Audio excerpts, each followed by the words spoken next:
agree, whether we disagree. I prefer to disagree because I think it's better radio. I don't like agreeing with people. I like to debate. But anyway, the guy we have with us in studio, of course, you know him as a columnist for the RJ. I read plenty of his articles.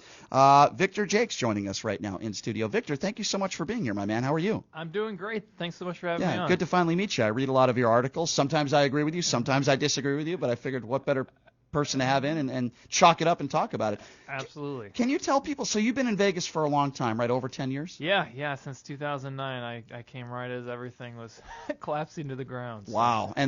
So you've been here for a while, and you've been at the RJ for 6 years, right? Yep. Always covered politics. Yeah, I've always written a column. So. Always interested you. Politics, you always had a passion for politics? Yeah, for some reason I was the crazy kid, in junior high and high school listening to talk radio. Were you really? Yeah. I started listening to, so I had to listen to talk radio. My first job in radio, I was on a station that aired Sean Hannity, right? Okay, yeah. So I had to do top and bottom of the hour newscast. So I was forced to. And then I feel like I don't know, how old are you? 39. Okay, 39. I'm 42. So you're close to my age. We're both old, right? We're getting there. No, you're pushing the big 4-0. Wait, you got to think about how old you are. You're old. Exactly. I feel like in my early 30s, it's when I really started to watch Fox News, CNN, and then form my own opinions. But so cool. You've been doing this a while. I would imagine you enjoy covering the local and national political scene. Well, it is. It's for some people, politics, you just get the bug and you enjoy it. And this is a great job because I don't have to raise money. I don't have to say things I don't believe in order to get elected. So I just get to think about the politics. Well, that is the beauty of this country, isn't it? To have the freedom of speech, to be able to speak your mind and be opinionated. I do it every day. Sometimes when I call people jackasses, not you, it feels good. Anyway, all right. So why don't we start on the national scene first, and then I know you're very passionate and you talk a lot about the Clark County School District and just education and teachers in general. We'll get to that maybe in the second segment. I know you're a big Ron DeSantis fan. I want to pick your brain on this. I am not, and I'll give you the reasons why. Yeah, but you talk about how you're a family man, right? You're a Christian. Yep. Help me understand this. When he sent those people, those migrants, on a plane to Martha's Vineyard for a political purposes, let's be honest, he didn't do it because he cared about them.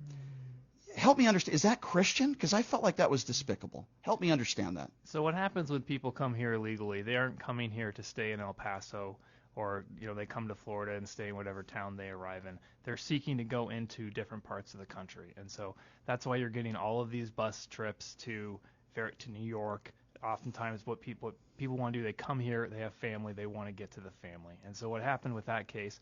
Obviously, it was a political stunt. He's trying to make a point politically, but there are people who are looking to travel to the interior of the country, and so he found those people. He sent them on a charter jet, which is very nice. With flyers. Sends them to one of the richest parts of the country. So, I guess sending someone to a vacation spot doesn't strike me as particularly cruel. But he did it for political purposes. He didn't do it because he wanted those people to, be on vacation. I mean, you admit that, right? He did it for political purposes. You had a pregnant woman. You had a child. These were migrants, not, dangerous criminals. I think we all could agree on that. They were seeking asylum.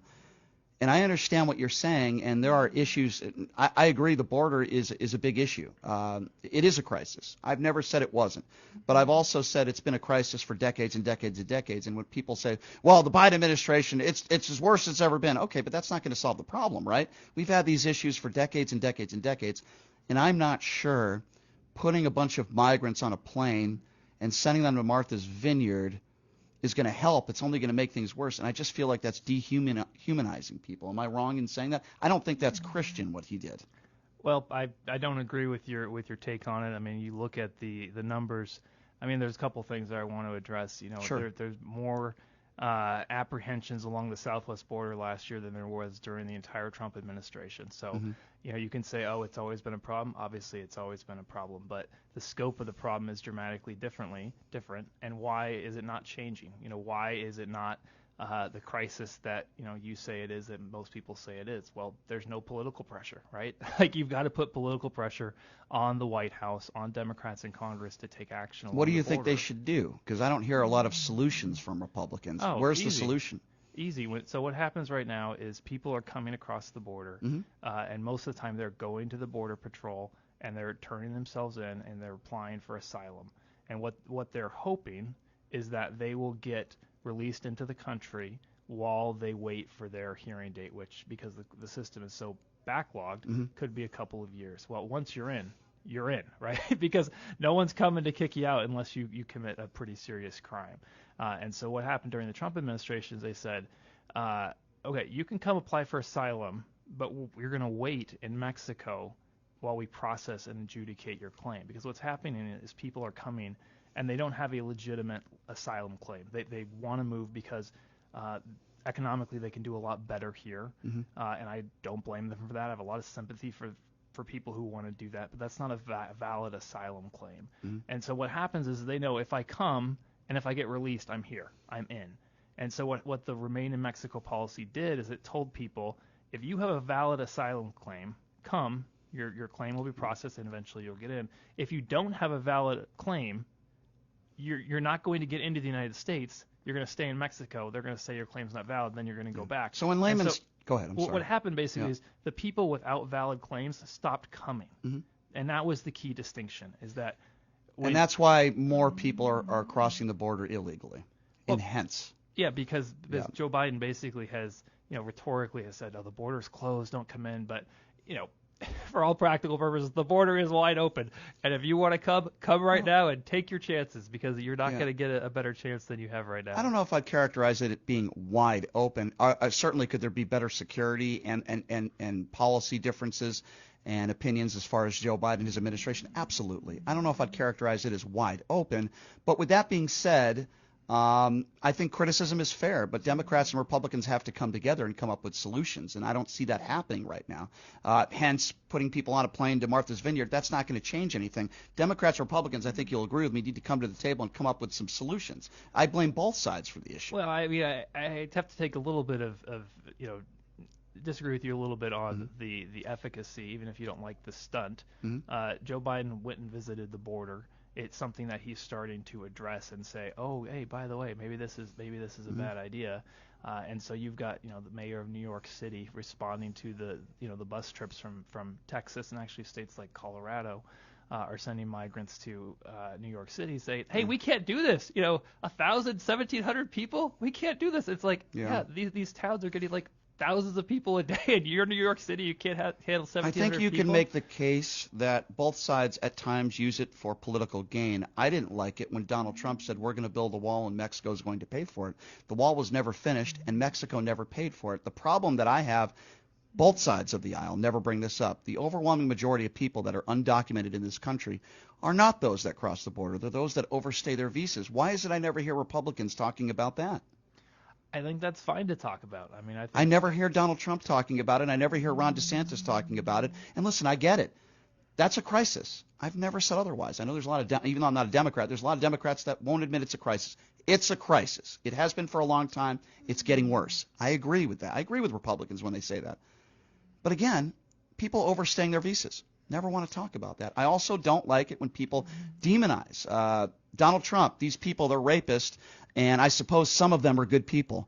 We know for a fact that the overwhelming majority of these people, even though we have the fentanyl issue, and yes, there is a small percentage of these undocumented people that are criminals. I wish they weren't, but I think we can agree, at least I hope, that the overwhelming majority of these people are not horrendous people that are going to rape your children and kidnap your kids, right? Can we agree on that? Look, I think it's always a mistake to put percentages on it because it's a huge number of people. We're talking about millions of people. So you can always find examples of people who want to come here and work hard, and examples of people who want to come here and loaf or have committed a crime. And so what I think you would want in an immigration system is where you accept people from the first category and not the second category. I don't disagree with you at all. I just don't like it when people generalize. And you know this. If you hear Laura Ingraham or Tucker Carlson, all they do is demonize brown people. I'm sorry. I'm just going to call it for what it is. I'm not fans of this.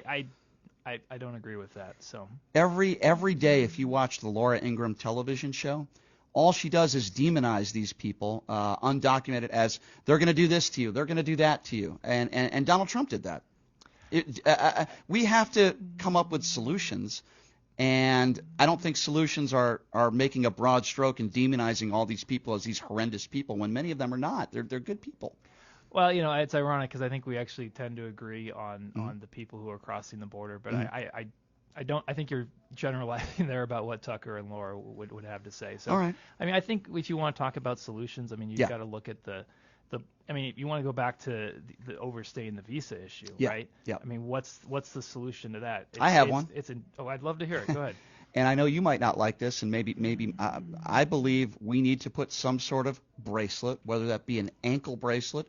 You're not a criminal, but we're giving you an opportunity to come into the the best, in my opinion, the best country in the world. You need to abide by this and keep this on you. Now, it'll cost money, but it's costing America more money for a lot of other things that we waste. Put an ankle bracelet on them so we know where they are. Again, I know that's expensive, and the money's got to come from somewhere. I think that would solve the problem immediately because we would know where all these people are.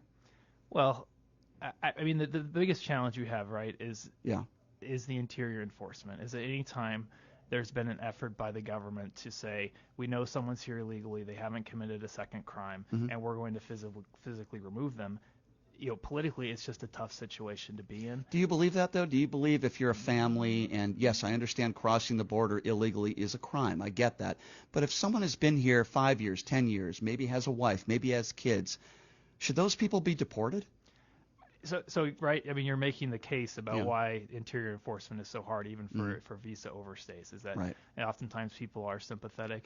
I mean, my personal feeling is that if I can make everything happen at once, there's a case for a general amnesty about people who have been here. But the problem is you can't make everything happen at once. Right. And so what happens is that when the border is open, whether that's because there's not a wall or more specifically the use of the asylum issue, is that when you put the amnesty first, all it does is it causes the problem to get bigger because people are saying, I got to get there because the amnesty's happening.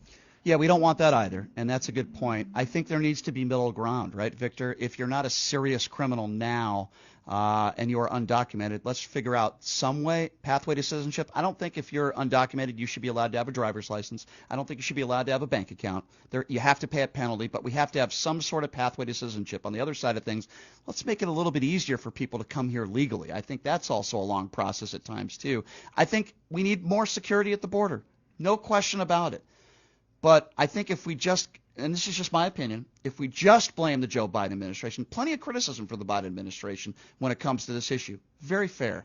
But if we just blame Democrats and we just blame Joe Biden, nothing's going to get done. That's my personal opinion. Well, I'm not sure who else is responsible given the Democrats have been running everything for the last couple of years. But illegal immigration, I know we talked about this earlier, but we've had this issue going way back for decades and decades. George W. Bush administration, Bill Clinton. Can you make the argument that, yes, more people are crossing the border illegally now than ever before? Sure. But the point I'm trying to make is it's not just a Democrat problem. It's not just a Republican problem. This is an American problem that needs to be addressed. That's all I'm saying. I mean, I guess if you want to broaden it out and say it's a problem that affects the whole country, I certainly agree with you. I mean, the challenge is that this is a winning political issue for Democrats, right? I mean, the reason that the amnesty for the Dreamers, for people who've been brought here illegally as kids, has a hard time going anywhere is if that happens, Democrats lose it as an issue, right? Remember Donald Trump, the great build the wall guy, anti-immigrant guy, he offered a very expansive amnesty for people brought here illegal, somewhere on the orders of, I think, 1.8 million people, in exchange just for some border wall funding. Democrats rejected it. And so you have to look at it and say, where's the political incentive? The political incentive is not for Democrats to solve the problem, even in that one case scenario, because what they want is they want to use the Dreamers, people brought here illegally as kids, as a leverage point for a broader amnesty. And that's why you haven't seen, in my opinion, progress on areas where I think there is generally more agreement. Victor Jakes joining us in studio from the Review Journal. We mentioned Ron DeSantis. I want to pick your brain on this a little bit further because, like you said, you're a Ron DeSantis fan. I have a problem with, Disney coming out and disagreeing with Ron DeSantis. And I know a lot of Republicans don't want to call it the Don't Say Gay bill, and we can talk a little bit more and further about that. But Disney was vocal and outspoken. So what does Ron DeSantis do? He puts in policy to cost them money. In my personal opinion, that's like a dictatorship. We can't do that, Republican or Democrat. How did you feel about that? In someone that supports Ron DeSantis, do you support a governor in office, and if somebody doesn't like you or says, I don't like that policy, let's go after them and put laws in place that can tax them? Well, I mean, what happened is just a little bit different, right? They had a special taxing district, and basically DeSantis said, no, that's going to come back under public control. And so I disagree a little bit with your characterization. Victor, you know what happened. You know he went after Disney. Yeah. You know what happened. You're a smart guy. You know he did that because he didn't like Disney vocally coming out against him. And to me, that is a very dangerous precedence. So let me ask you. So I think what's happening here, generally in a vacuum where everyone respects the free market, I would agree with you. Mm-hmm. We're no longer in this vacuum. And I think this is the divide you're seeing a lot of times in the Republican Party is there are people who say, well, the principle says we shouldn't do this. But and then the other people say, yeah, but the other side is doing it. They're working the ratchet, and unless you punch back, the ratchet never stops. And if you've been looking, I'm sure you've been following the Twitter files, of course, where you have the government going to a company and saying, you will censor these people. And there's been far less outrage about that, about the government, at least among the national mainstream media and on the left, the government going to a private company and saying, censor these people, take away their First Amendment rights on your platform. Well, I know you've talked a lot about Elon Musk, and that's... No. Can I finish this thought? Sure.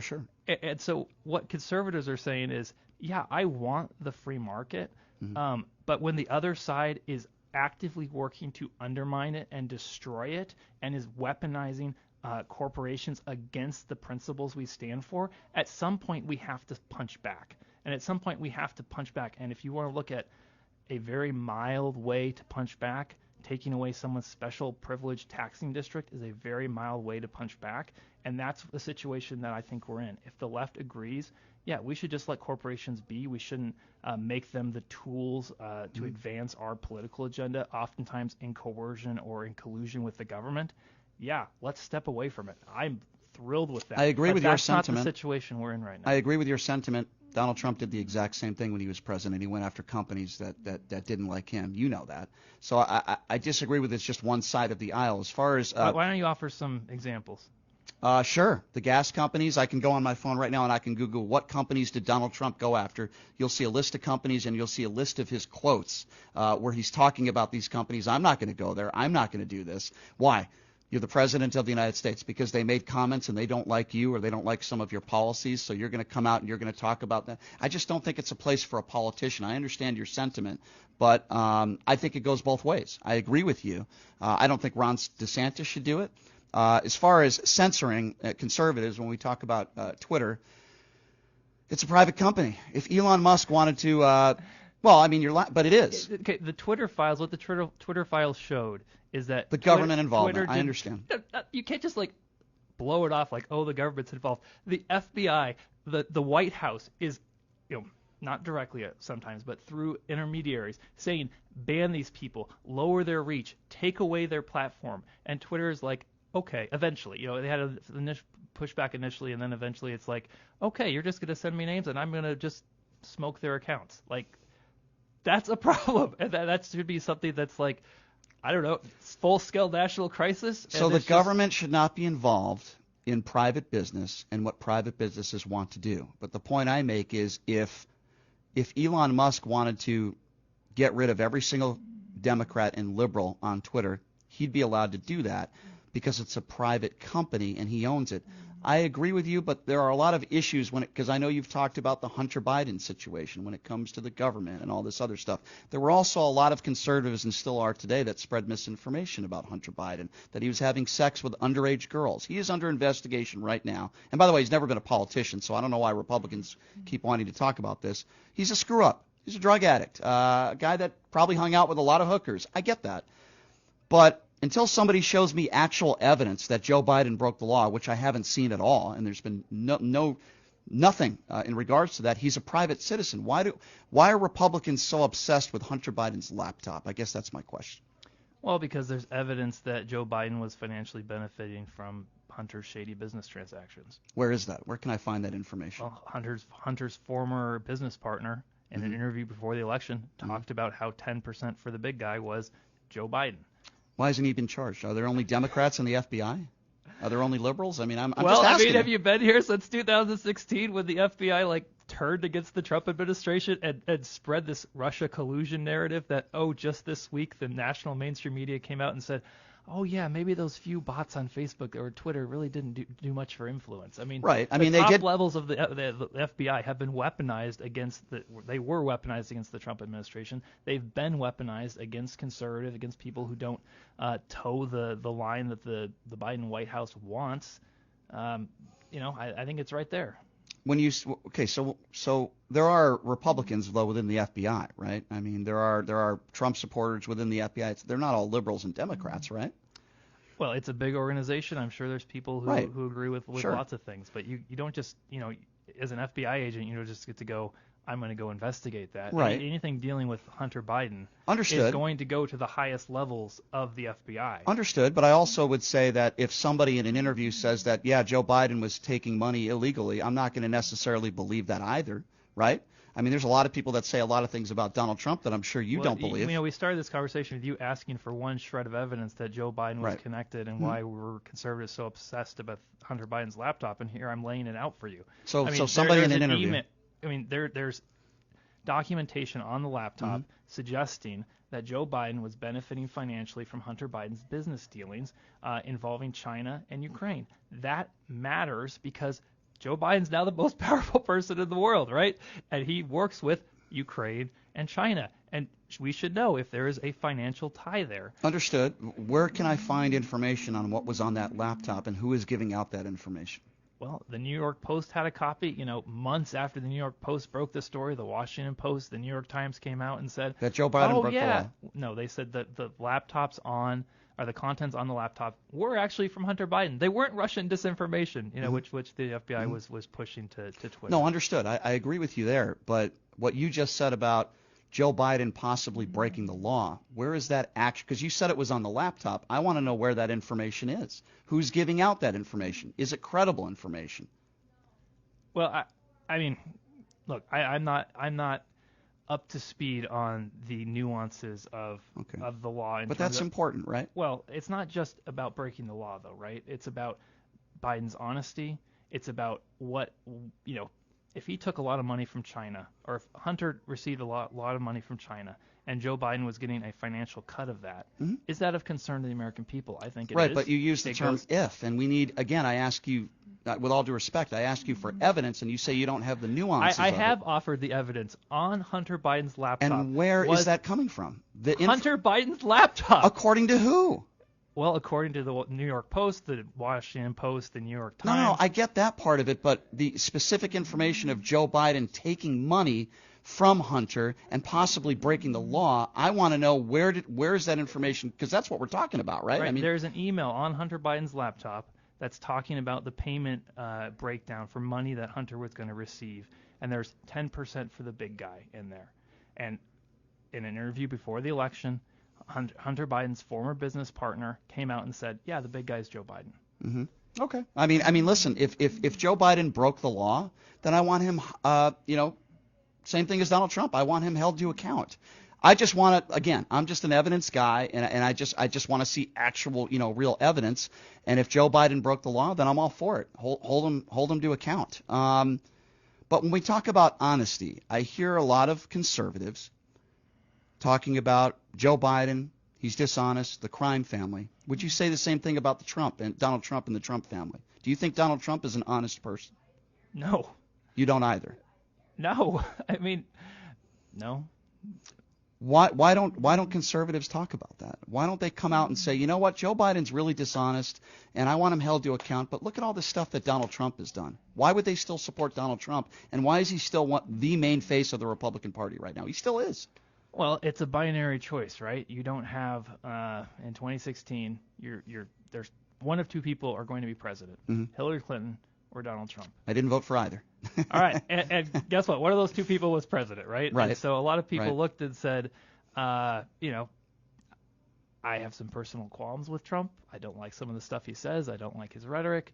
But in terms of advancing policy, who is going to advance the things that I believe in? And that was Donald Trump for a lot of conservatives and Republicans. And I think rightly so. I mean, you look at things like the Supreme Court I mean, the Supreme Court would look completely different if Donald Trump had not won re-election. Roe v. Wade would not have been overturned. You think that's a good thing for the country, Roe v. Wade? Incredible thing. I mean, on two issues, obviously, just look at it from a constitutional perspective. The decision was garbage. I mean, they basically just invented this right to abortion. And even if you believe in abortion, that should be obvious, that there was no historical precedent. There's nothing in the document that says you have a right to kill your unborn child. They put it in there, and it's caused 50 years of conflict since. And then on the issue, I think it's absolutely the right decision to make, and it's led even now to the savings of tens of thousands of lives. Okay, so let's talk about that, because this is an interesting topic. So you believe that abortion should be, if you had it your way, abortion should be illegal across the country, that no woman should be allowed to have an abortion? Well, let's define the terms, right? Mm-hmm. I think if you are doing a medical procedure to save the life of the mother, like an endocopic pregnancy, I don't personally define that as abortion, because abortion is the intentional killing of another human being.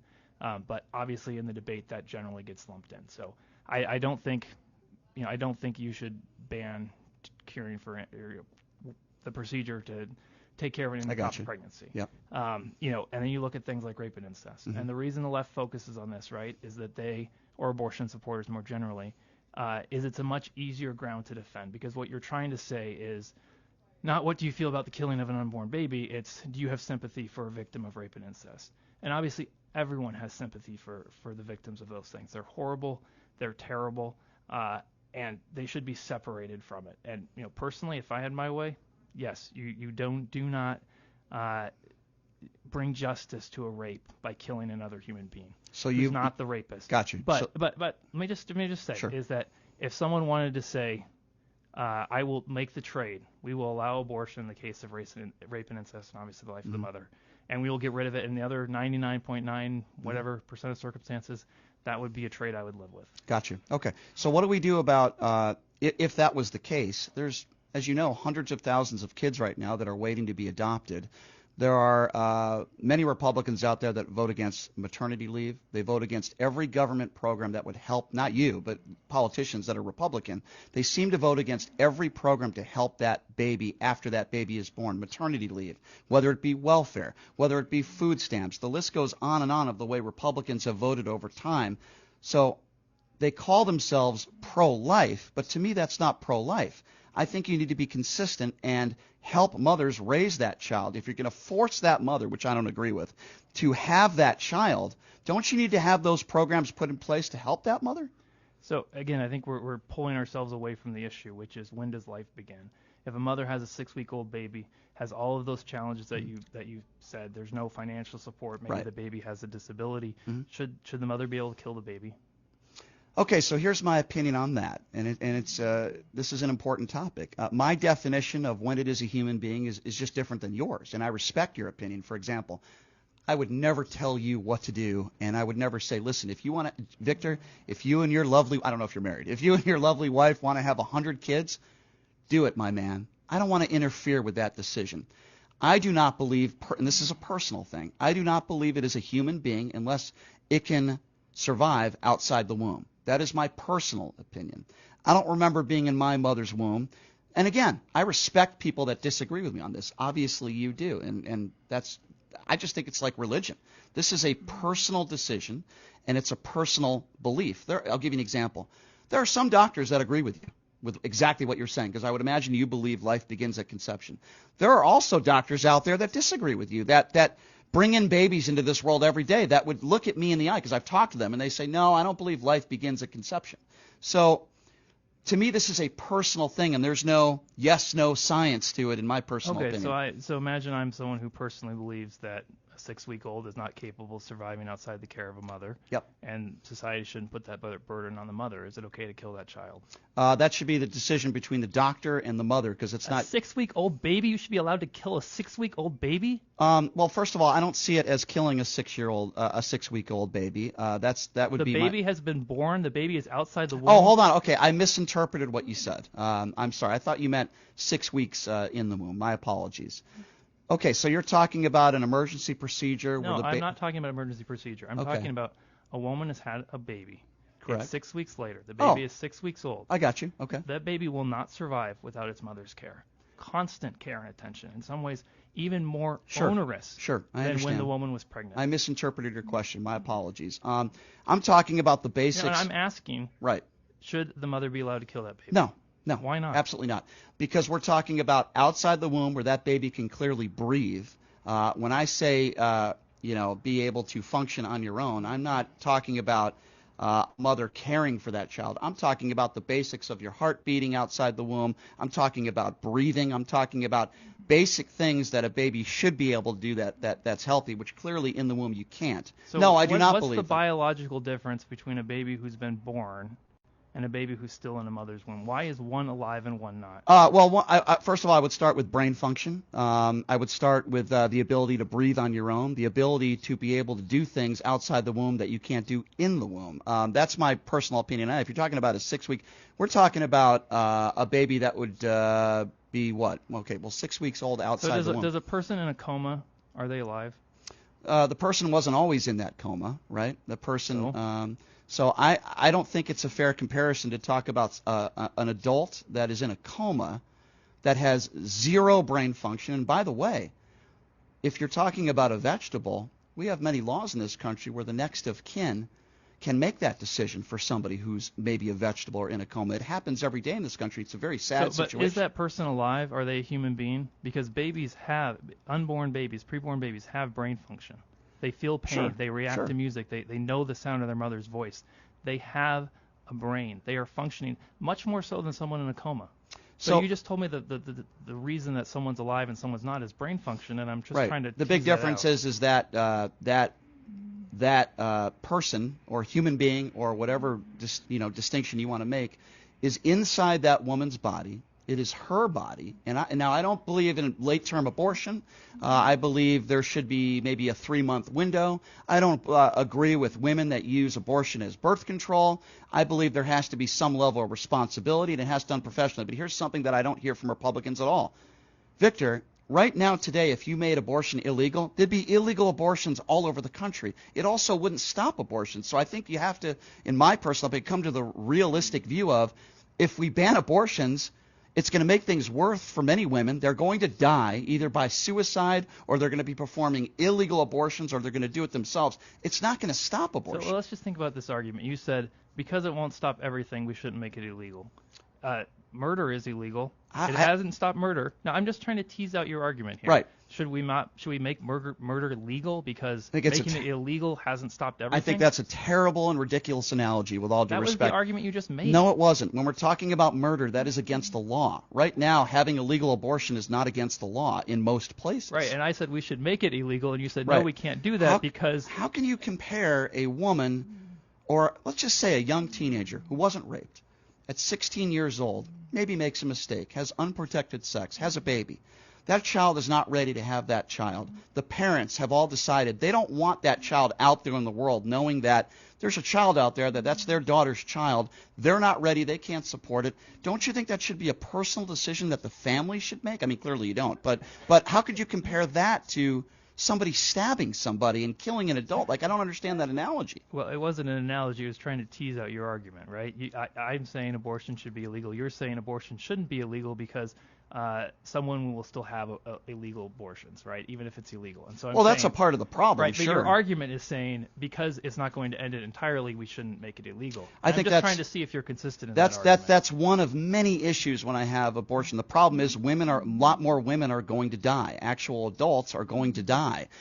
Based on whether it be suicide or illegal abortions that are performed. It make things very, very dangerous. And again, my question is, if the argument is adoption, we have hundreds of thousands of kids out there that are still waiting to be adopted. Where are all these kids going to go? Well, I mean, I got to say two things about this, right?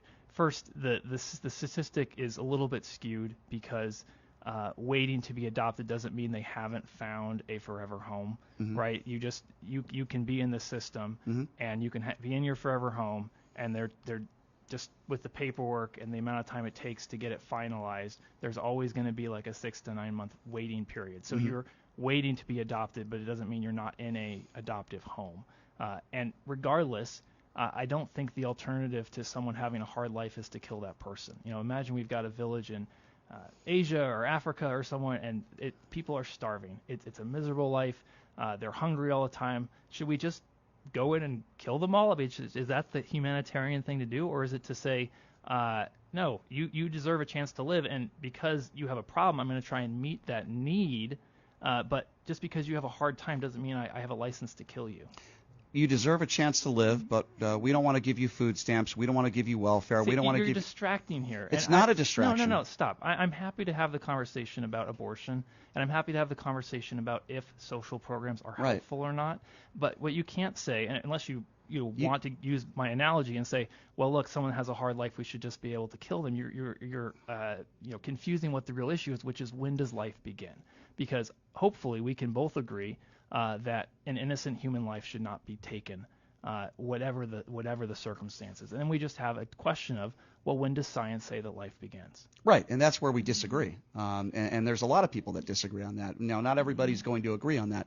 The reason right, why. So then we can look at where does the science say that life begins? And it's very clear, life begins at conception. That is a unique individual from conception. Okay, but again, there are brilliant, and again, I respect your opinion, but there are different, scientists, doctors, and brilliant scholars, some of whom would disagree with you on that. They don't believe life begins at conception. Well, you're dodging, right? You and I are having a conversation. You're saying, well, these other people disagree with you. Well, I disagree with you. I disagree with you. I'm not dodging anything. I just want to hear, a 6-week-old preborn baby. What is it? An elephant? Is it a giraffe?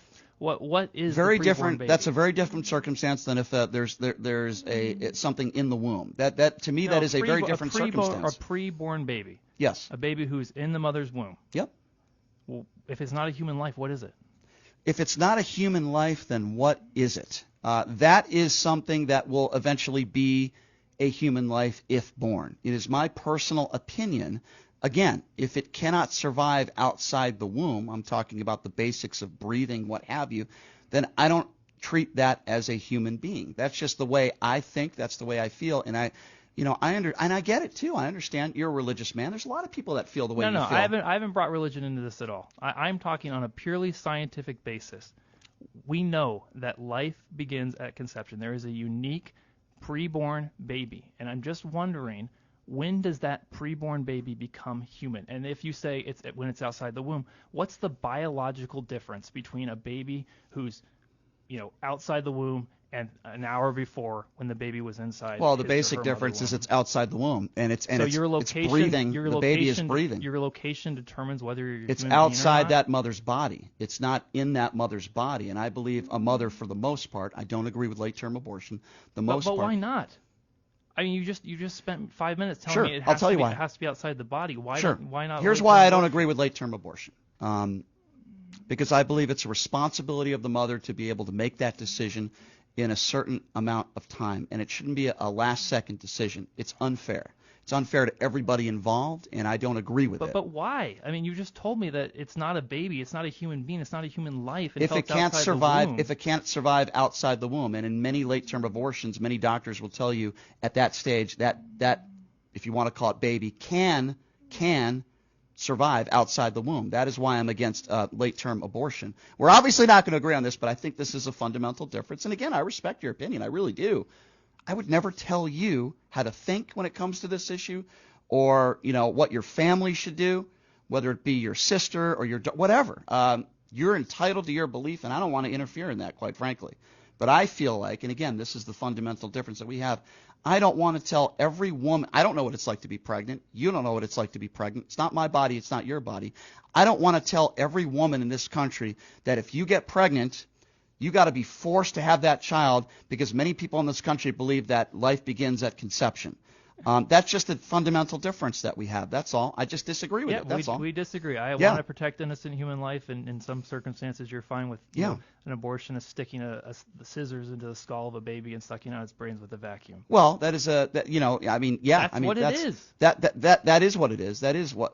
But it doesn't change my opinion of how I feel about abortion. I just want to say is that you are okay with telling women how to act with their bodies when it comes to murder.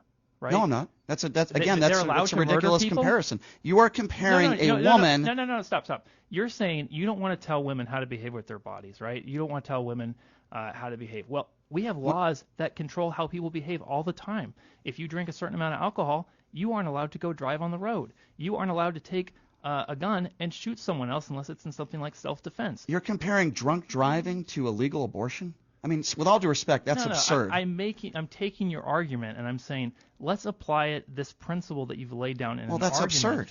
You're comparing. I agree. Your position is absurd. No, it's not, and that's where we disagree. I mean, you're saying my position is absurd because I think women should have a right to get a legal abortion. I wouldn't say your position is absurd. I think your analogy to somebody murdering somebody, my grandmother was killed from a drunk driver, to an abortion is stupid. With all due respect, that's a stupid comparison. I'm sorry, it just is. A drunk driver who kills somebody who is irresponsible and gets into a car and puts everybody's life at risk has nothing to do with a 16-year-old girl who has unprotected sex and the family decides to have an abortion. I know you see it as murder. I don't. You're calling every single woman in this country that has ever gotten an abortion a murderer. With all due respect, sir, I think that is ridiculous and that is absurd, but that is your opinion, okay? I understand you're a religious man, and the reason no. The reason why I bring that up. Stop. Have I mentioned religion one time? The reason why I bring up religion is because there are a lot of people, and I respect it, but there are a lot of people that are very religious that call themselves pro-life. Okay? Why is that? I believe it is their personal religion and faith, which I don't have a problem with. I'm not an atheist myself. But when you find people that are religious people, they are anti-abortion. And by the way, I don't like calling it pro-abortion either. I disagree with that assessment. It's a woman's right to choose. I'm not jumping up on a trampoline when a woman has an abortion and celebrating. It's a very different. But why not? I'll tell you why not. Because because something that you are, with all due respect, ignorant to is that personal decision that woman has to go through. I talked to many women that have had abortions. Very emotional. Very difficult decision. Why? Why is it an emotional, difficult decision I think you can answer that if it doesn't question. involve a human life? I think you can answer that question. I can because I know it involves a human life. Mm-hmm. You're the one who tells me it doesn't involve a human life, despite all the scientific evidence that a new life begins at conception. I didn't say it doesn't involve a human life. I never made that statement. You're misquoting me. What I did say is my definition of life at conception is different than yours. That's all I said. Eventually, will that probably be a human life if that woman decides to have that baby? Absolutely. Absolutely. I wouldn't deny that at all. So someone's decision determines whether a person is human or not? Somebody's decision determines whether something – I don't know what you mean by that. What do you mean by that? Well, you just made the argument that a preborn baby will become human if the mother decides to go through with most likely, if the mother goes through with having that child, most likely, yes, of course. But I think, again, the distinction that I was trying to make was I'm not jumping up on a trampoline, and many people that are pro a woman's right to choose are not celebrating when a woman has an abortion. That is a different distinction. I'm not saying necessarily you're saying that, but a lot of people that call themselves pro-life are making that claim. And the reason why I bring up policy into this conversation is because when people say pro-life, they are against many policies that help people after they are born. I mean, I'm sure you've heard the George Carlin skit by now, but a lot of that rings true. Why are so many Republicans out there that call themselves pro-life against so many government programs that can help people raise that child? Why is that? I just want to let's just move on to the welfare discussion. Okay. Sure. I just think it's a dodge to bring those two to it's not. If you're pro-life, we've kind of gone back and forth, right? Okay, sure. The reason I am against welfare broadly is I think it hurts people. We've had a war on poverty. We've spent hundreds of billions of dollars on it, and guess what?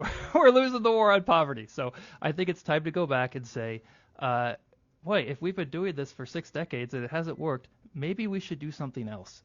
And that's what I would. What else should we do?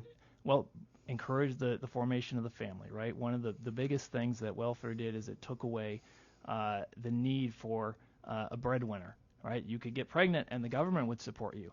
All of a sudden, and you just see it. The breakdown of the family has happened, and you just look at the differences in, the broad differences. Obviously, every individual has choices and can overcome circumstances, but you look at the broad differences between a child raised in a two-parent home and a child raised by a single parent, and they're stark. They're stark in terms of educational achievement. They're stark in terms of health outcomes.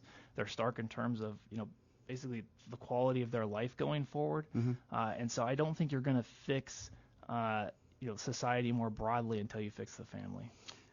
So what do we do to all these families or mothers raising a child that have no money?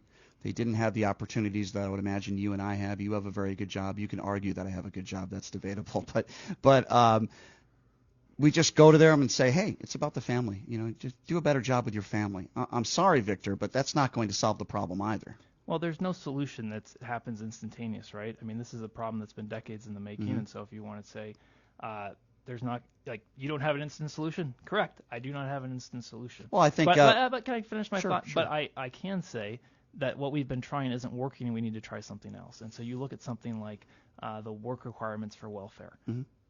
Very successful. Drop the welfare rolls, and gradually they've been basically rolled back, where you don't have to be proving that you're working or getting an education to qualify for things like welfare. Republicans don't want to raise minimum wage. I don't think minimum wage should be $15 an hour, but I think it should probably be more than $8 an hour. When you have companies that are making billions and billions and billions of dollars and they're paying their employees $7.50 an hour, I have a problem with that. I understand it's also a private business. I think there are a lot of things we can do to help people get out there in the workforce and do a better job of that. I agree with you. So let me ask you something. Do you think most people, when they get a minimum wage job, stay at the minimum wage for their entire career? Have you ever been on minimum wage before? I have been close. Okay, so I know a lot of people that are on minimum wage and they have multiple jobs. Okay, well, the statistics, broadly speaking, something like 80% of people within the first year of being on a minimum wage job will get a raise to above the minimum wage. And so what the minimum wage is, or what jobs like that used to be called, are entry-level jobs, right? And the idea is you would enter, you would prove your skills to employers, you would improve your value that you could add to the company, and then you work your way up the ladder. And so, if it's something where it's like, for 40 years you're going to be working at $10 an hour. Yeah, I think that's a concern and that's a problem. But the problem is that if you say you can't work at $10 an hour and you only have $5 an hour worth of skills, well, in 2 years you might have $15 an hour worth of skills, but if you can't get that first job, you never get a chance to improve. And so I think you have to look at it and say, well, the minimum wage should be higher. I mean, I'm sure you've gone around, you've seen, Del Taco, $13 an hour to start. Nevada's minimum wage is, what is it, like $10.50 right now? Yeah. I mean, so the market will determine wages. And when the market is strong or where there's a labor shortage, wages are going to go up. Regardless of what the minimum wage do. The really destructive thing about the minimum wage is that if the market crashes and all of a sudden companies can only afford to pay someone $7 an hour, not because they're evil and rich in corporations, but because they'll be losing money and then they'll go out of business, then those people don't have jobs. I'm not a big fan of telling companies, private businesses, how to pay their employees. I'm not a big fan of that. I think there also needs to be, again, we talked about immigration, middle ground. I don't agree with Bernie Sanders that $15 an hour minimum wage. I'm not comfortable with a 16-year-old working at McDonald's making $15 an hour.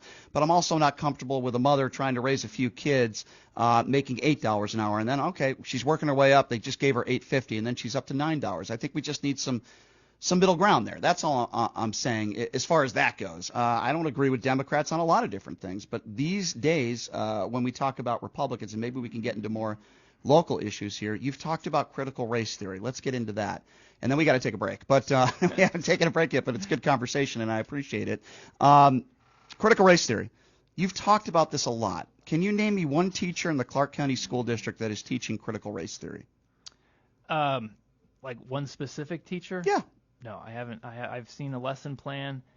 I apologize. I didn't know exactly what we're going to talk about, or I would have brought you. You've written a lot of articles on critical race theory. The reason why I asked that is you're not the first person that hasn't been able to answer that question. I see a lot of people that talk about critical race theory. Guy Nora was in studio. In his ad, he says, "I'm going to end critical race theory." And I said to him, "Can you name me one teacher that's teaching critical race theory?" He said, "No, I can't." Then why are you putting that in your ad? If this is such a huge issue, where is it happening? Listen, there are 3 million teachers in this country, right? We agree on that? There's a small percentage of those teachers that are idiots. I don't want them indoctrinating kids. Very small percentage. If they're doing that, I want them fired. Gone. But to label all teachers as they're indoctrinating our children, they're telling our kids to be gay and transgender, it's just not happening at the rate that I hear many Republicans talking about it. Am I wrong? Well, I mean, there's a lot there, right? You kind of zoom in and then you zoom out to something very broad. So maybe we can agree that critical race theory has no place in Nevada classrooms. And what critical race theory is, and maybe this is where we start the conversation, is just agreeing on the definition, is what are the cause of disparities if you look at just racial groups? Is it solely race, right? Critical race theory posits that if every time you see a racial disparity, it's because of racism. And if you don't see a specific policy that's overtly racist, then you look more broadly at the system. And the system is inherently racist, and there's systemic racism baked into the system. And so anytime, critical race theory, anytime you have a racial disparity, that's the result of racism. And my view, and the view I think is correct, is anytime you have a disparity, there could be the result of racism. That's possible. Or it could be the result of other factors. You look at things like why are there anyway, I mean, so that's I think that's very fair. Broadly speaking, that's I think that's what the very terms of the debate okay. are. I think that's very fair what you just said. We agree. We don't disagree on everything. It could be racism, but it could also not be racism. It could be very fair. But the point I go back to what I said earlier is, where is it happening? What teachers are doing it? And I just think it's nonsense. I don't think it's happening. It's not happening in the Clark County School District.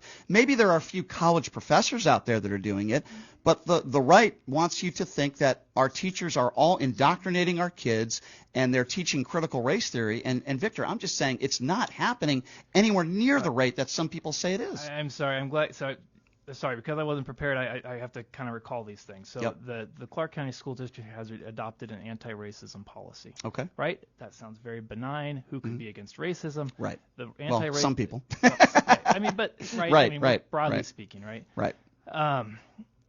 The anti-racism policy basically defines that if there is a racial disparity in outcomes, that's the result of racism. That's the Clark County School District's official policy.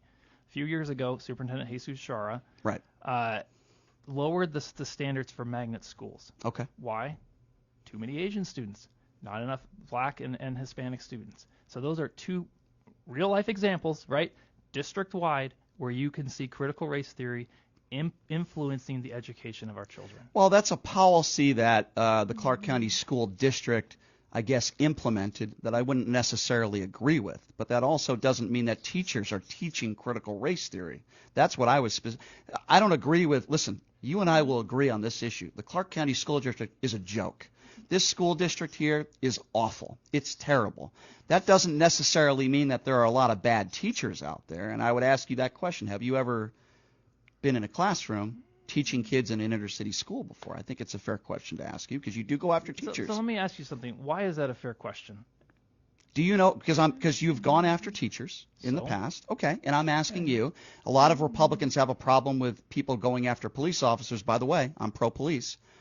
And a lot of Republicans will say, well, you haven't been a police officer. You don't know what it's like to be a cop. And I think that's a cop-out argument. The whole point of being in a democratic republic, right, is that we can have arguments and discussions. And I'm not saying you can't. Not every – right, but your questions imply that unless I've been a teacher, I'm not allowed to make these criticisms. I asked you – I didn't say that. I asked you if you've ever been in a class and taught students. I didn't say you're not entitled to your opinion.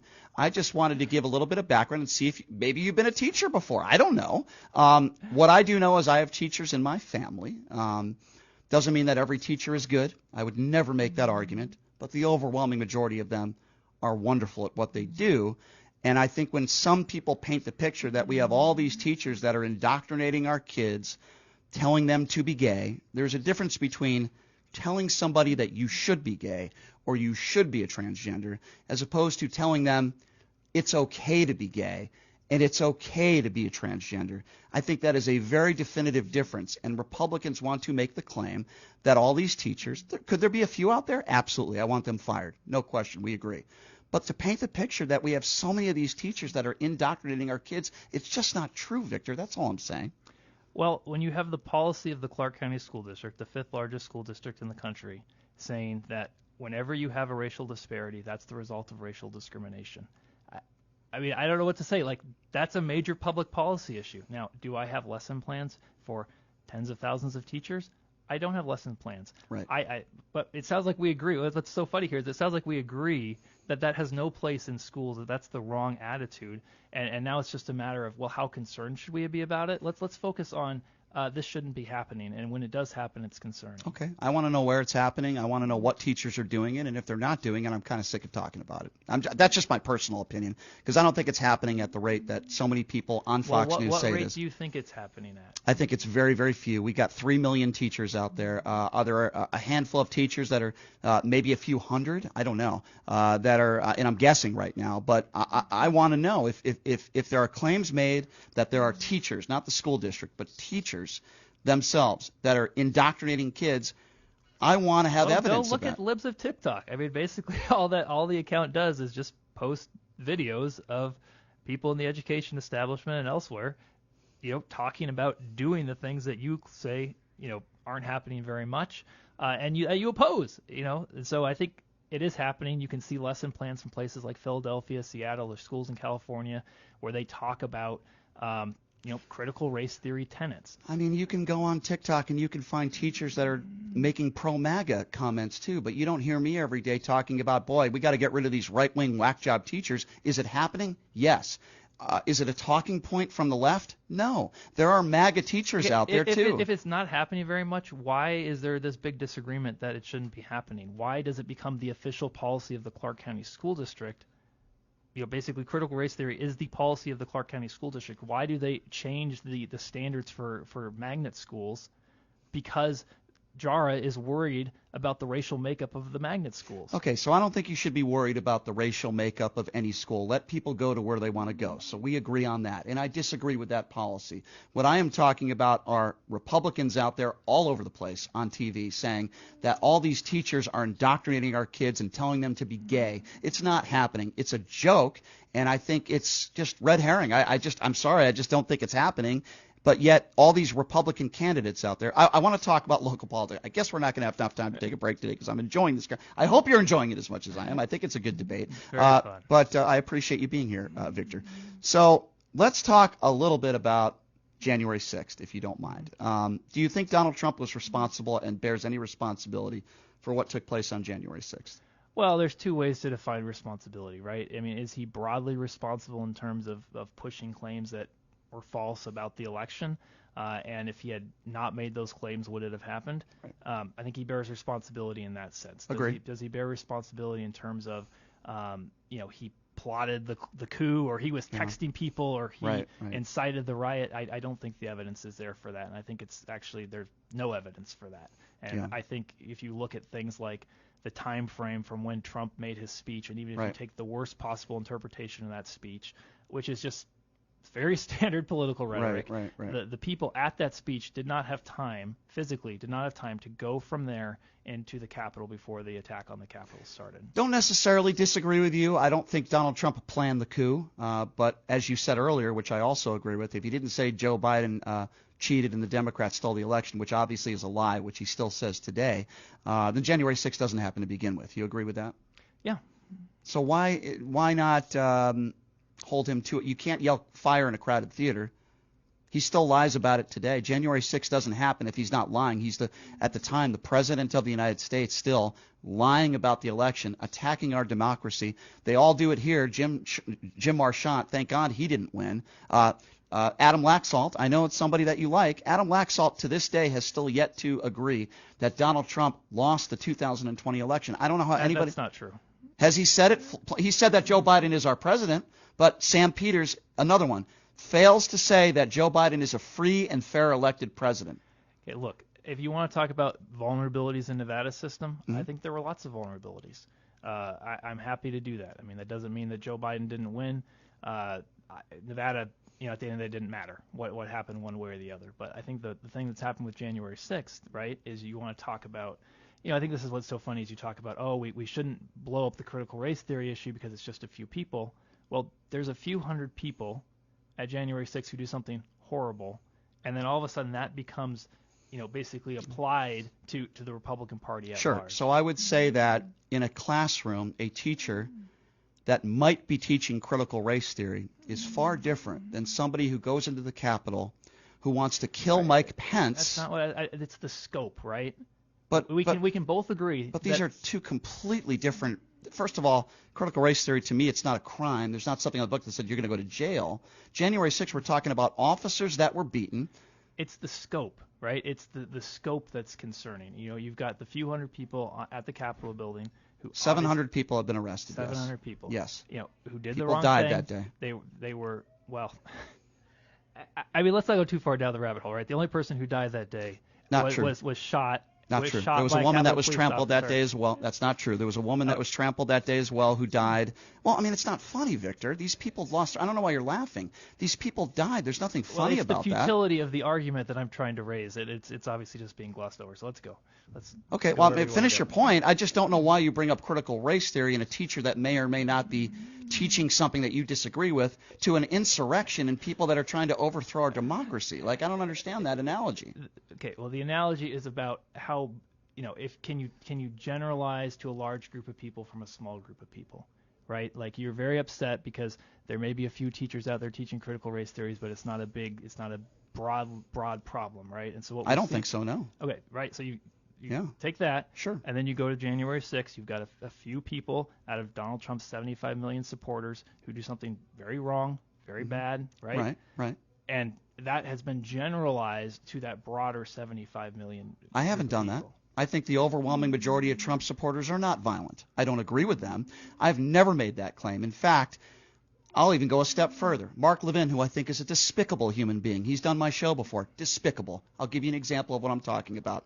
When he talks about Black Lives Matter, all he does, tens of millions of people, right, were protesting across the country. That's a fact. Of those people, there was a small percentage of people that did terrible things. They lit buildings on fire. They looted. Horrible. No reasonable person would agree with that. But he takes the entire scope of Black Lives Matter. They're all Marxists. They're all criminals. They're all terrible. But when talking about January 6th, he'll never say that about January 6th. And you know what? I agree with him. There were 100,000 people there that day. The overwhelming majority of those people, even though I might disagree with their politics, they're not criminals. There were 700 people that did that. But when you ask Republicans about Black Lives Matter, they'll take the entire scope as a bunch of thugs. But when we talk about January 6th, I'm not going to say all those people were white supremacists. Some of them were. A small percentage of those people did something horrible. Why is it Republicans want to paint the broad stroke that Black Lives Matter, they're all criminals, but then when it comes to January 6th, oh no, very small percentage, which, by the way, I agree with. It was a small percentage, just like Black Lives Matter. Okay. Well, I'm glad we have some agreement. Do you agree with me on that at least? Well, I mean, if you want to talk about Black Lives Matter, the organization, I mean, I think they've got some things there that are not talking about the organization. I agree with you. Yep. We agree again. You see, Victor, we're getting somewhere. I'm talking about the movement. Tens of millions. Are there 8 or 9 people within the organization that are scumbags? Absolutely. They took advantage of it. No question. I was one of those people that went to those. I didn't loot. I didn't commit crime. I was here in Las Vegas. I went to a few. I think you can be pro-police and pro-Black Lives Matter. I'm both. I see police officers. I shake their hand. Thank you, sir, for what you do, because the overwhelming majority of cops are good people and they're heroes. I think we would agree on that. See, I think that's what's interesting about Black Lives Matter, right? Is that it's a term and it's got several different meanings, and that's what makes sometimes the conversation so hard. If you want to take it in the literal sense, do Black Lives Matter? Of course, absolutely. I think some people took it in the sense of, we're against police brutality. Sure. I think it's all the above there. That. But then there's also a segment that says, very critical race theory wants to attack the nuclear family, and so that the meaning kind of gets shuffled depending. I think that people out there that took it as critical race theory that want to attack the family. The organization itself. I mean, the official Black Lives Matter organization, right? Yes. They said they want to disrupt the nuclear family. Okay, so those are 8 or 9 idiots, they are. They're running the organization. Right, and they're idiots. But those are 8 or 9 people, and I think if you ask most reasonable people that went to Black Lives Matter protests, they would tell you, I'm here because I'm for equality. I don't know who runs the Black Lives Matter movement. I haven't donated any money to those idiots. I wouldn't do that. But I work with the local NAACP because I know they're doing good work and they're good people. I wouldn't give money to some of those people that are running the organization, Black Lives Matter. I agree with you, scumbags. But I always like to talk about the good and the tens of millions of people that were mostly nonviolent protests during the day. Yes, at night some horrible things happened, no question. And you know what? A lot of those bastards and those agitators, I want them to be in jail, highest extent of the law, just like I want those insurrectionists to be put in jail, the highest extent of the law. I just don't know why maybe we can have this conversation, but so many people, literally, it's like black and white, right? All these Black Lives Matter people, they're all thugs, they're all bad people, and defend, what took place on January 6th. It was a tourist visit. Why can't we go after both and be fair about it?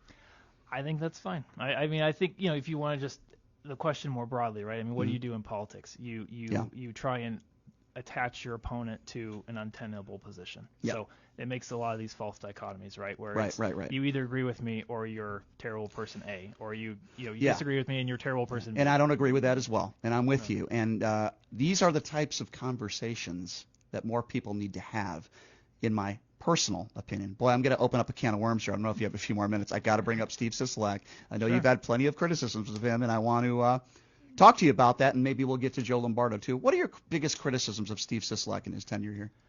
Well, I mean, you have to kind of divide it between pandemic and non-pandemic, right? I mean, I think I think you could justify the restrictions very early. I think there's a lot of unknowns, and so even though it was a mistake, I think you can say, look, he's doing his best. The shutdown was a mistake. Is that what you're saying? The shutdown, right?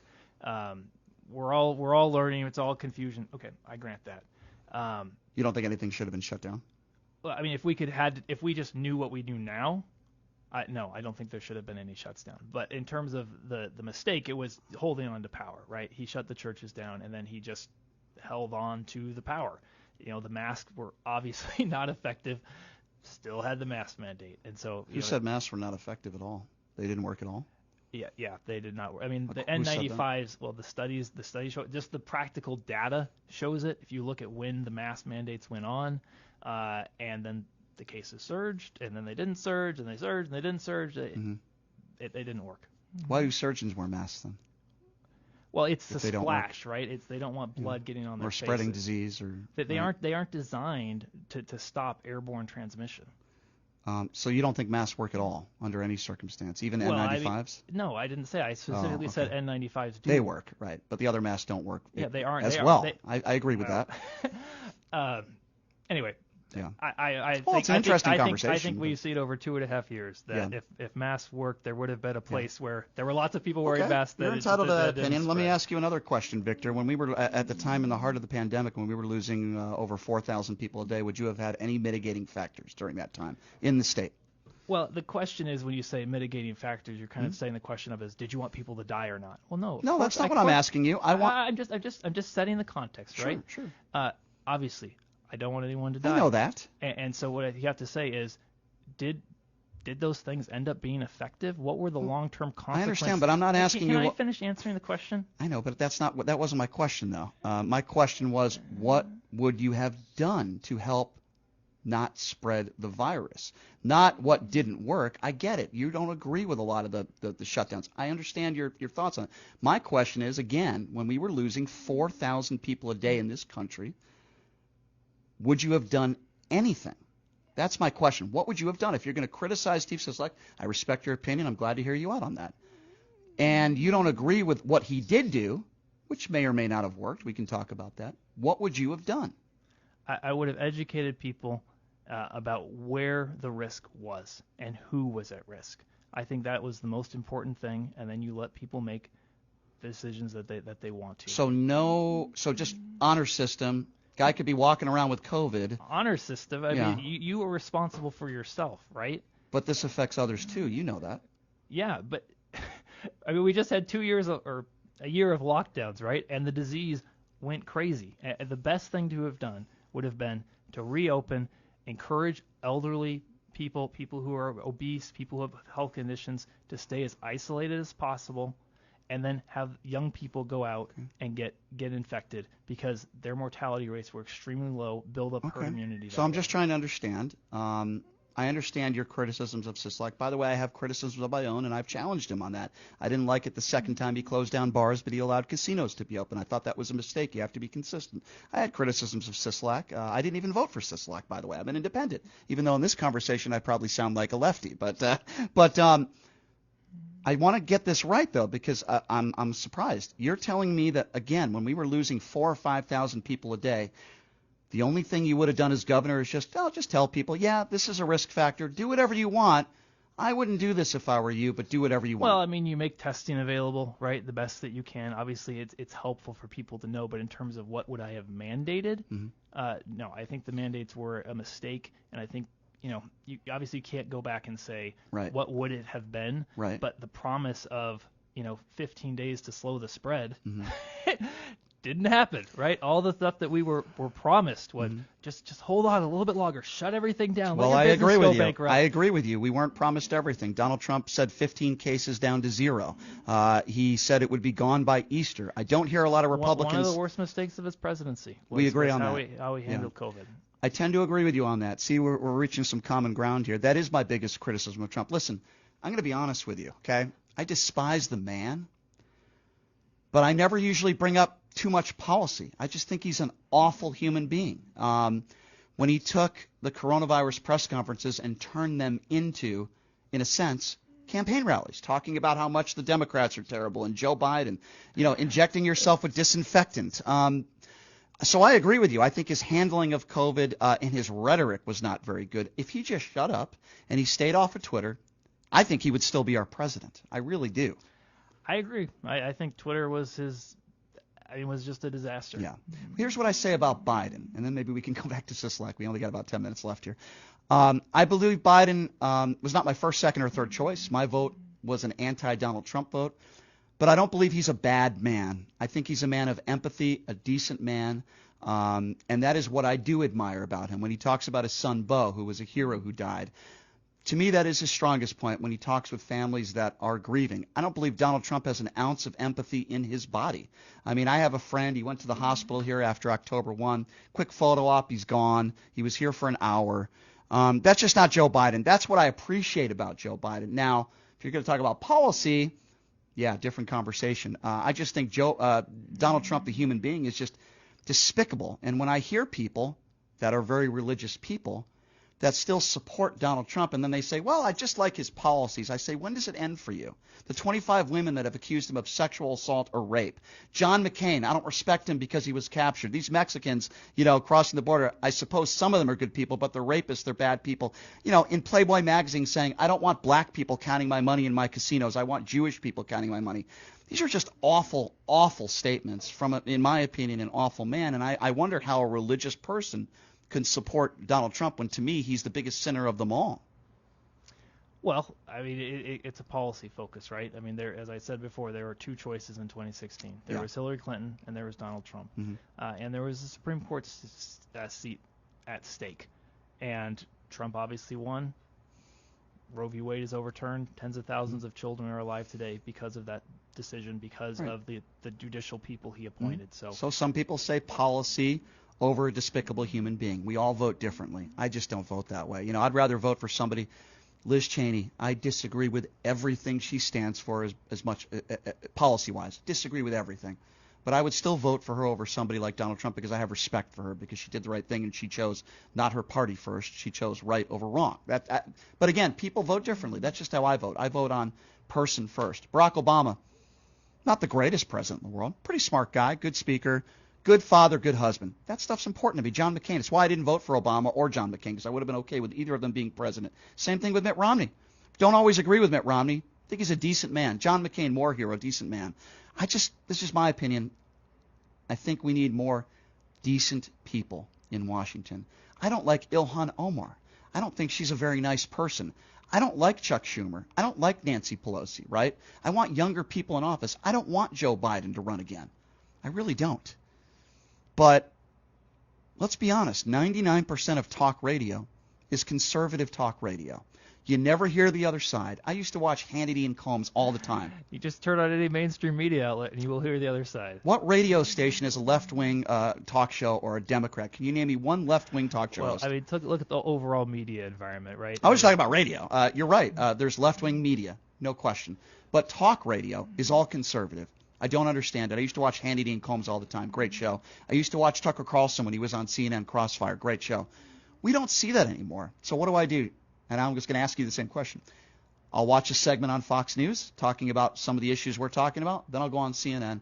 Then I'll make my own decision. But I think we're missing that. Do you agree with me? We need both sides, and then make your own decision.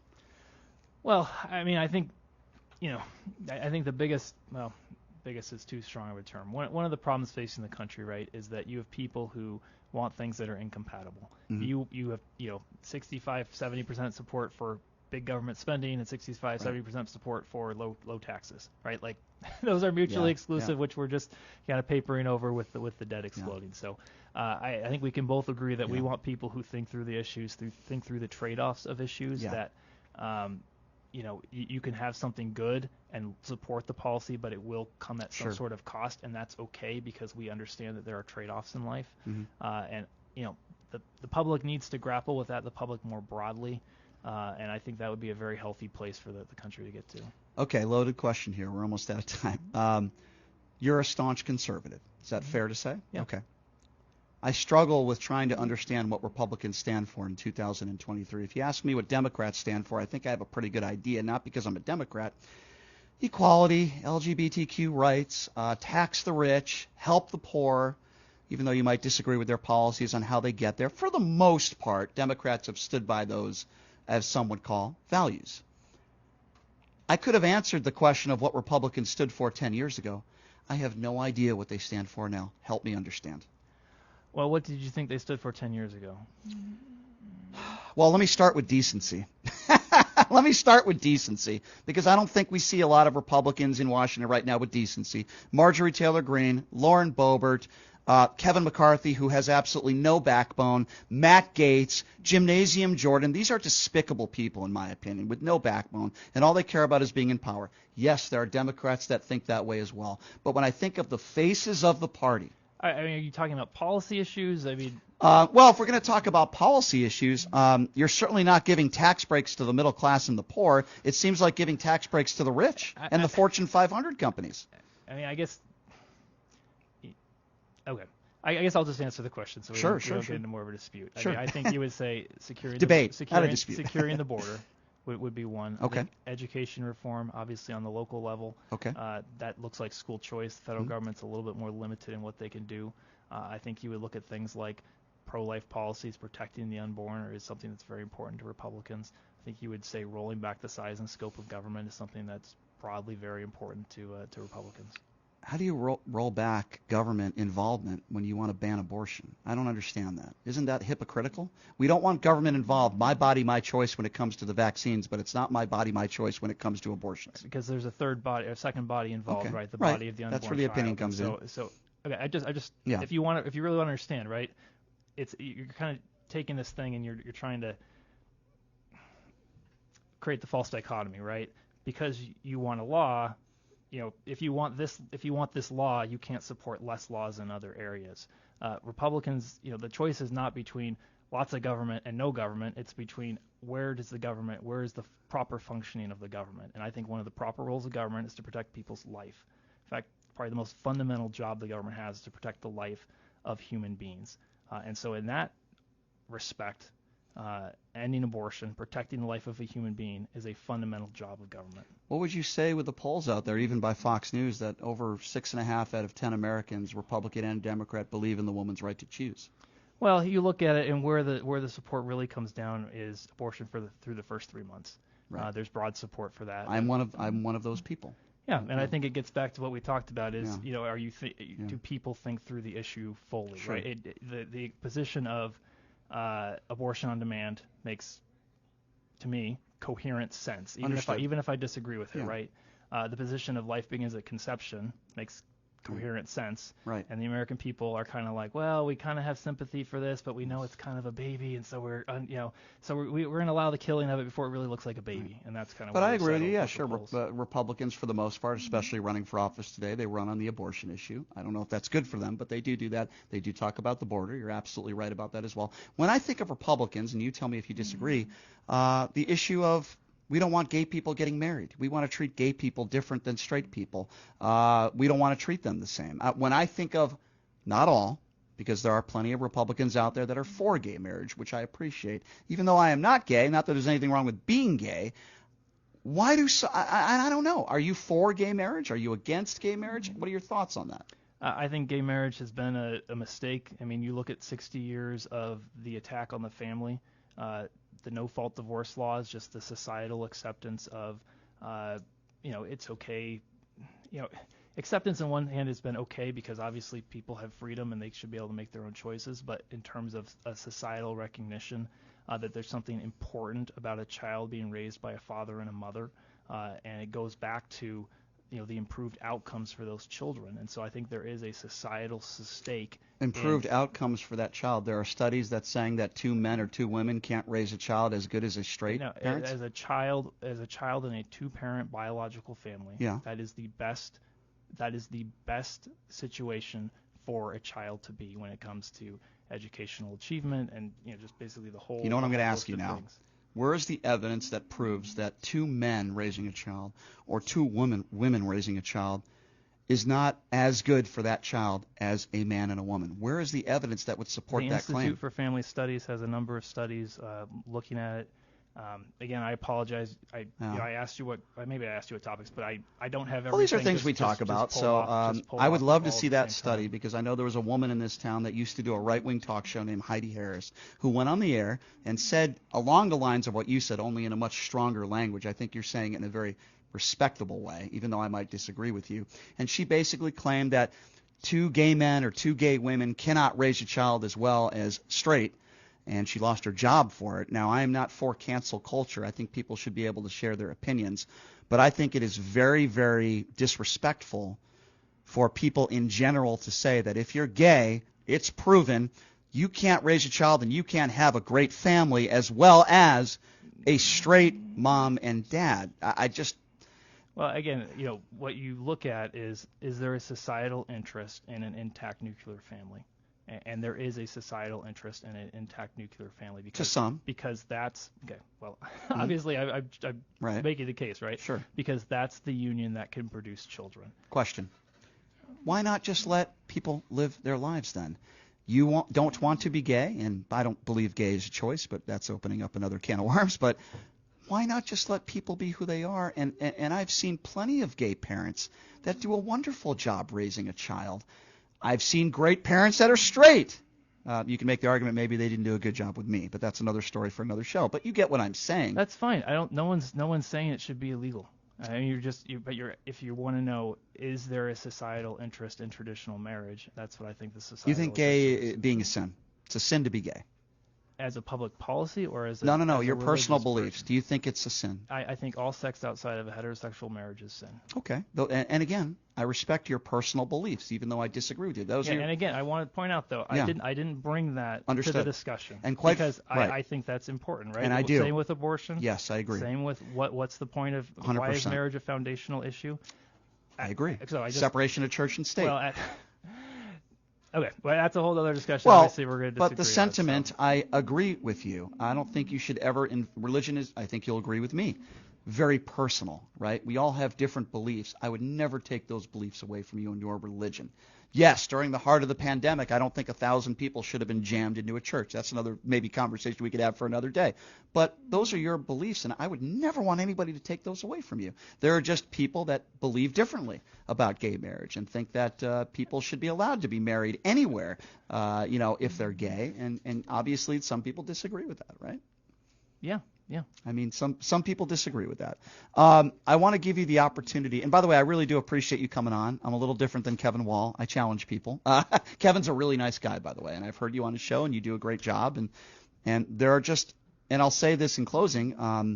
I challenge everybody. I had Dina Titus sitting in your seat. I challenged her. I challenged Steve Sisolak.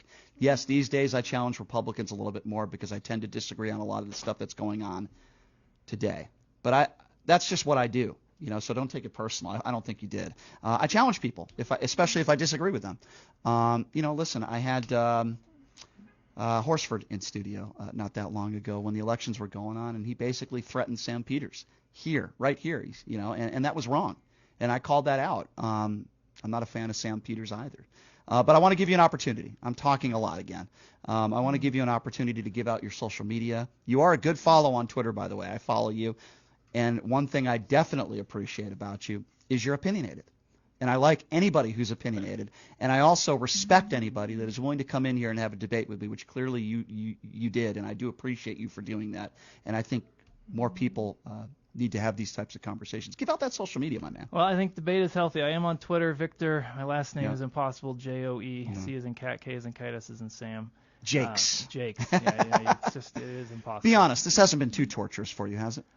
I enjoy debate. I mean, I'm the kid who listened to talk radio growing up, right? So it's, what did you listen to growing fun. up, by the way? We got about a minute. Rush Limbaugh, obviously. I thought he was just as an entertainer, just brilliant. He certainly is a pioneer. There's no question about that. My favorite host was Michael Medved. I was up in the Northwest. I know Michael. I used to work for. I didn't know that. I used to work at Cairo for a little bit. Yeah. I know Michael. Michael's a great guy. I listened to KVI. Kirby Wilbur in the morning. John Carlson. You know Ron and Don? You remember Ron and Don? I don't remember Ron. Oh, okay. I used to be on that show. I was out there in Seattle for a little bit. Okay. I like it out here like you. I like the weather out there is brutal, man. Do you go to any sports games, by the way? It's nice to have it be sunny. You go to the Raiders games? You go to any of the games in town? My kids basically keep me engaged. How many kids you have? 7. You have 7 kids? 7 kids. And he had time to debate this idiot for 90 minutes on pushing the limits. Can you believe that? Well, no. In all seriousness, like I said, Victor, I do appreciate you being here. I appreciate what you do, and I appreciate you coming on. And these types of, in a respectful way. We got heated, but in a respectful way. These types of conversations need to be had. Unfortunately, when I had Joey Gilbert on the show, it wasn't always so respectful, but he still texts me from time to time. He likes the abuse. But anyway, thank you so much for being here, my man. I appreciate it. Thank you. For the record, I've never done an hour-and-a-half segment before in my life. That's very unprofessional of me. That was an hour-and-a-half segment, but it was so good I couldn't go to break. Victor, thank you so much. Appreciate you, my man. Really appreciate that conversation. All right, folks, that's a wrap. That's the show.